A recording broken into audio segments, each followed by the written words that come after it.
তাৰ ব্যৱস্থা কৰা হৈছে। গণতন্ত্ৰ দিৱস উপলক্ষে যোৰহাটৰ MK জুৱেলাৰীৰ উদ্যোগত চিত্ৰাংকন প্ৰতিযোগিতা অনুষ্ঠিত কৰা হয়। যোৰহাটৰ ৰূপহী আলিস্থিত MK জুৱেলাৰীৰ উদ্যোগত গণতন্ত্ৰ দিৱসৰ লগত সংগতি ৰাখি অনুষ্ঠিত কৰা হয় চিত্ৰাংকন প্ৰতিযোগিতা। ব্যৱসায়ৰ লগতে সামাজিক দায়বদ্ধতাৰ পৰিপ্ৰেক্ষিতত শিশুসকলৰ বৌদ্ধিক আৰু শৈক্ষিক উৎকৰ্ষ সাধনৰ উদ্দেশ্যে MK জুৱেলাৰী যোৱা 2 বছৰ ধৰি এই প্ৰতিযোগিতা আয়োজন কৰি আহিছে। এইবাৰো চিত্ৰাংকন প্ৰতিযোগিতাত স্থানীয় বিদ্যালয়সমূহৰ প্ৰায় শতাধিক শিশুৱে অংশগ্ৰহণ কৰে। প্ৰতিযোগিতাৰ বিজয়ীক আকৰ্ষণীয় পুৰস্কাৰেৰে সন্মানিত কৰা হয়। প্ৰথম পুৰস্কাৰ হিচাপে বিজয়ীক সোণৰ কইন প্ৰদান কৰা হয়। দ্বিতীয় পুৰস্কাৰ ৰূপে ৰূপৰ কইন আৰু তৃতীয় পুৰস্কাৰ হিচাপে তামৰ কইন প্ৰদান কৰা হয়। ইয়াৰ উপৰিও অংশগ্ৰহণকাৰীসকলৰ মাজত আন কেইবাটাও পুৰস্কাৰ বিতৰণ কৰা হয়। প্ৰতিযোগিতাৰ সময়ত শিশুসকলৰ সৃষ্টিশীলতা আৰু চিন্তাশক্তি অৱলোকন কৰিবলৈ বহুতো অভিভাৱক আৰু স্থানীয় ৰাইজ উপস্থিত থাকে। অনুষ্ঠানৰ অন্তত MK জুৱেলাৰীৰ প্ৰতিনিধিয়ে জনায় যে এই ধৰণৰ সমাজমূলক কাৰ্যসূচী আগলৈও নিয়মিতভাৱে অনুষ্ঠিত কৰি যোৱা হ'ব।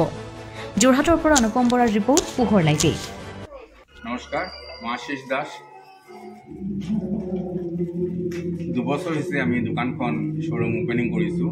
এই 2 বছৰ দুবাৰে আমি এই চিত্ৰাংকন প্ৰতিযোগিতাটো আয়োজন কৰিছোঁ। এই প্ৰতিযোগিতাত যাতে ল'ৰা ছোৱালীবোৰে পঢ়া শুনাৰ লগে লগে চিত্ৰাংকনত মন দি পেলাই পৃথিৱীৰ আলোক যোগা কৰিব পাৰে।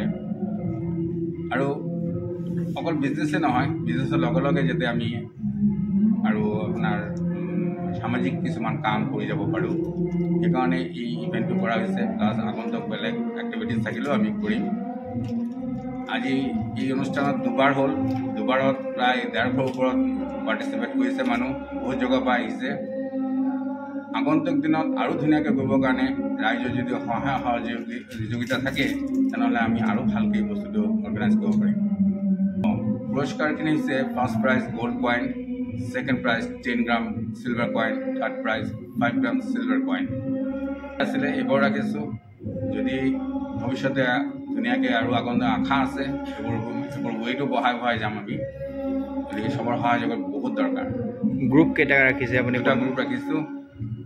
কোন ক্লাছ 1ৰ পৰা 3 লৈকে এটা, 4ৰ পৰা 6 লৈকে এটা।